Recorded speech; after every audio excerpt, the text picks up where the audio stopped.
క్రైస్తలో ఈరోజు దేవుని యొక్క వాగ్దానము రోమిలికి రాసిన పత్రిక 12వ అధ్యాయం 21వ వచనం. కీడు వలన జయింపబడక మేలు చేత కీడును జయించుము. దేవుడి వాక్యం దీవించునుగాక. ఆమేన్. అవునండి, దేవుని యొక్క వాక్యం సెలవిస్తుంది, మన జయ జీవితము ఎలా ఉండాలి, ఇతరుల విషయంలో, మన శత్రువుల విషయంలో, మనకి కీడు చేసిన వారి విషయంలో మనం జయం పొందుకోవాలంటే ఏం చేయాలంటే, మనకి కీడు చేసిన వారికి కీడు చేయమని దేవుని యొక్క వాక్యం సెలవించట్లేదండి.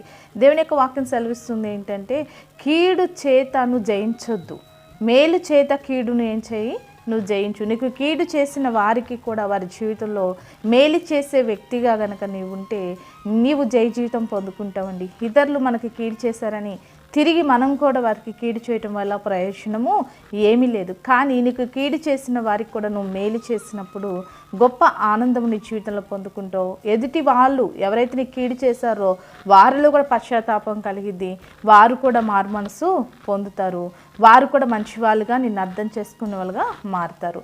ఇతరులు వారిలో ఉన్న చెడుతనమును పోగొట్టాలి అని అంటే, నీకు కీడు చేశారని తిరిగి కీడు చేయటం వలన వారిలో ఉన్న దుర్మార్గతను, వారిలో ఉన్న చెడుతనాన్ని నువ్వు తీసివేయలేవు. కానీ నీకు కీడు చేసిన వారికి కూడా నువ్వు ఎప్పుడైతే మేలు చేస్తావో అప్పుడు వారిని నువ్వు ఏం చేయొచ్చు అంట, జయించవచ్చు. కాబట్టి కీడు చేసే వారికి కీడు తలపెట్టే మనస్సు మనకు ఉండొద్దు, కానీ మనకి కీడు చేసిన వారికి కూడా మేలు చేసి వారిని గొప్ప వ్యక్తులుగా మన యొక్క జీవితం ద్వారా మనం మారుద్దాం. అట్లా దేవుడు ప్రతి ఒక్కరిని కూడా అలాంటి జీవితము దేవుడు కలగచేయునుగాక. ఆమేన్. ప్రార్థన చేసుకుందామండి. సకల ఆశీర్వాదాలకు కారణభూతుడమైన మా ప్రియ పరలోక తండ్రి, ఈ యొక్క ప్రార్థనలకు కూర్చున్న ప్రతి బిడ్డను కూడా మీరు జ్ఞాపకం చేసుకోండి.